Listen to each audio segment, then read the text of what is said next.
is nuts. I did bring out the phone. It is already so wet. It feels like we're on a boat getting sprayed with water. But we're having fun, right, Mike? Yeah.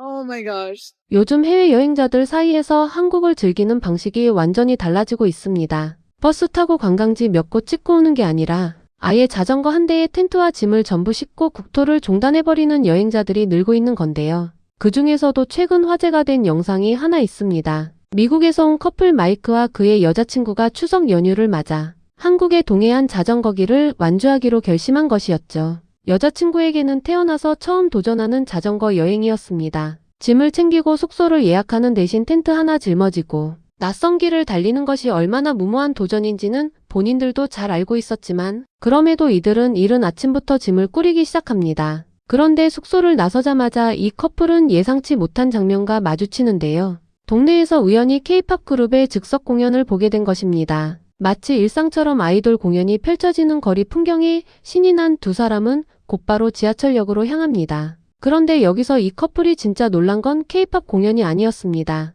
커다란 자전거를 그대로 끌고 지하철 개찰구를 통과해 승강장까지 들어가는 이 장면. 한국인들에게는 익숙한 자전거 거치칸이지만 미국에서는 출퇴근 시간에 자전거를 들고 지하철을 타는 것 자체가 상상하기 어려운 일입니다. 뉴욕이나 로스앤젤레스의 지하철은 배낭 하나 메고 타는 것도 눈치가 보이는 경우가 많은데 서울과 강원도를 잇는 한국의 대중교통은 커다란 자전거 두 대를 실은 여행자에게도 아무런 제재 없이 문을 열어주었던 것이죠. 버스에 실려 강원도 동해안 출발점에 도착한 두 사람. 마이크의 여자친구는 카메라를 향해 장난스럽게 대사를 시키더니 웃음을 터뜨립니다. We just got dropped off by our bus and we are ready to go. Starting our East Coast adventure. Yes, I forced him to say that line. So on our very first day starting our journey, we were very lucky to have such perfect weather. So it was sunny but overcast, so we weren't getting that sweaty or hot. Sometimes I would get a little chilly when the wind was really strong, but other than that, it was perfect temperature the whole day. All right, first checkpoint. We're only, 5 miles in? Yep. We have a long way to go. 이제 우리 동해안 모험을 시작한다는 말을 억지로 시켰다며 깔깔 웃는 그녀의 모습에서 이번 여행에 대한 설렘이 그대로 전해지는데요. 첫날부터 두 사람은 날씨 운이 정말 좋았다고 말합니다. 해가 쨍쨍하지도 그렇다고 흐리기만 하지도 않은 딱 적당한 날씨였습니다. 체크포인트 표지판을 지나며 신나게 페달을 밟던 것도 잠시 얼마 지나지 않아 마이크의 여자친구는 가파른 언덕 앞에서 완전히 무너지고 맙니다. 자전거를 끌고 언덕을 오르며 숨을 헐떡이는 그녀. 평소 다른 나라를 여행할 때와는 완전히 다른 종류의 체력 소모였다고 하는데요. I'm walking my bike up this hill. I literally cannot catch my breath. I went up for a little bit. There's Mike. Oh, I'm so out of breath. 숨을 고른 뒤 다시 페달을 밟기 시작한 두 사람은 길가에 그려진 어린 왕자 벽화를 지나칩니다. 우주와 여우, 계단까지 세심하게 그려진 이 벽화는 원래 이들의 여행 목적지가 아니었지만 그저 지나가는 동네 담벼락 하나에도 정성이 들어가 있다는 사실에 두 사람은 자연스럽게 카메라를 들이대고 맙니다. 그리고 이어지는 동해안 해안도로. 왼쪽으로는 깎아지른 바위와 파도가, 오른쪽으로는 잘 정비된 자전거 전용 도로가 끝없이 펼쳐지는데요. 마이크와 여자친구는 지금까지 여러 나라를 여행하며 자전거를 타봤지만 이렇게 도로와 바다가 나란히 붙어 있으면서도 안전하게 관리된 길은 처음이라고 말합니다. 34마일, 그러니까 약 55km를 달린 첫날이었습니다. 배가 고파진 두 사람이 향한 곳은 바닷가 근처 작은 식당입니다. 지글지글 익어가는 삼겹살과 각종 채소, 그리고 감자까지 통째로 구워지는 불판을 보며 두 사람은 지금까지 먹어본 그 어떤 저녁보다 완벽한 한 끼였다고 감탄합니다. 사실 미국에서는 이런 식으로 고기와 채소를 한 불판 위에서 함께 구워 나눠 먹는 문화 자체가 낯선데요. 각자 접시에 담긴 스테이크 한 덩이를 조용히 썰어 먹는 것과는 완전히 다른 함께 둘러앉아 나눠 먹는 이 방식이 두 사람에게는 신선한 충격이었습니다. 34 miles is done. It's time to relax, set up our tents, and get ready for tomorrow. 하지만 행복한 첫날의 여운은 오래가지 못했습니다. 다음 날 아침 두 사람을 맞이한 건 거센 빗줄기였는데요. 텐트를 걷는 것부터가 곤욕이었지만 그녀는 오히려 웃으며 이 상황을 즐기려 했습니다. Today's mission, survive in the rain. Get waters.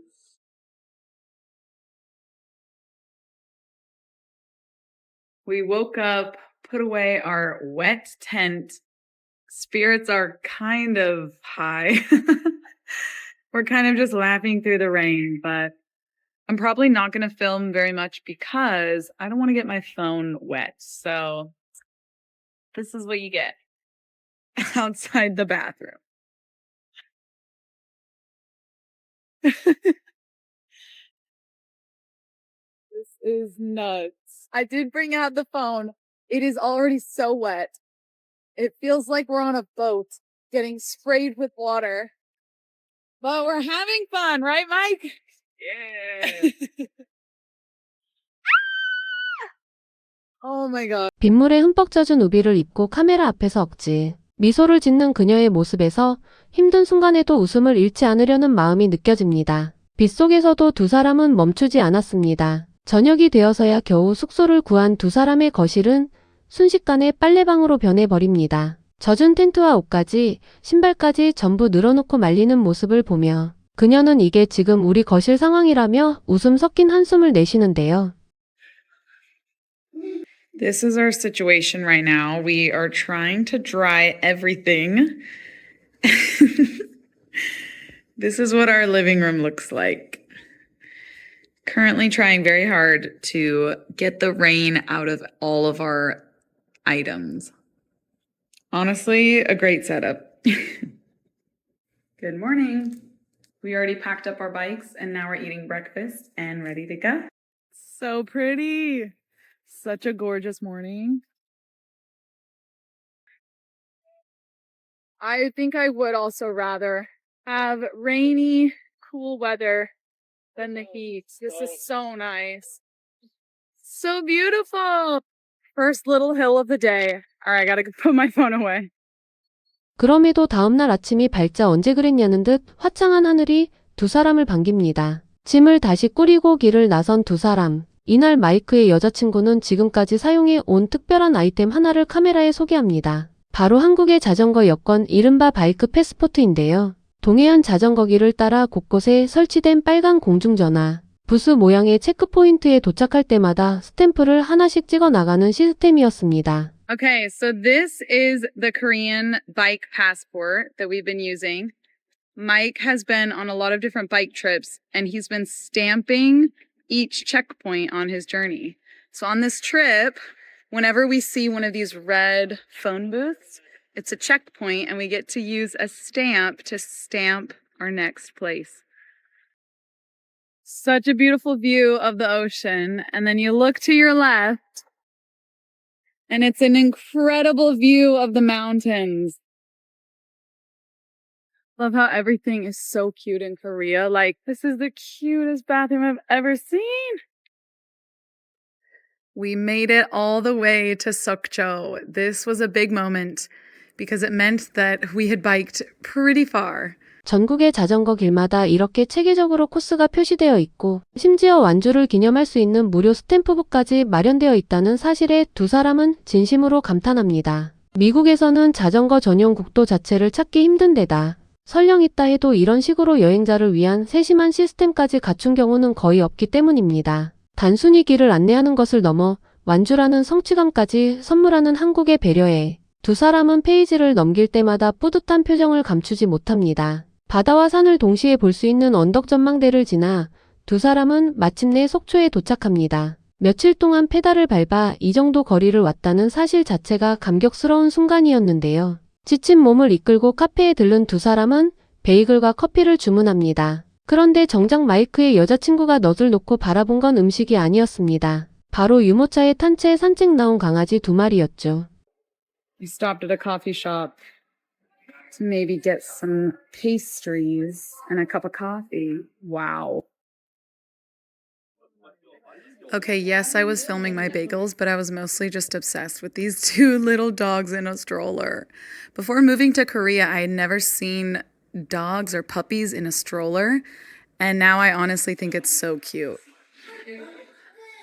So Mike is buying us some bus tickets, and I'm going to talk about my bike setup. So Mike's bike has a similar setup, but his bags are much bigger than mine. But basically we each have I don't know the technical terms for this, a back bag, and then two small ones here. And then Mike had this random rectangle bag that I cut holes in to create a frame bag. And then I also have a small one that Mike bought for my front. I'm also carrying the bike lock and some water. And I always have a rubber band or like a hair tie or a random tie on my bag just in case I need to strap something on. Honestly, my bike is so much lighter than Mike's. He is the one who is really carrying all the big stuff, like the tent, basically all of our clothes, everything we need is in his bags.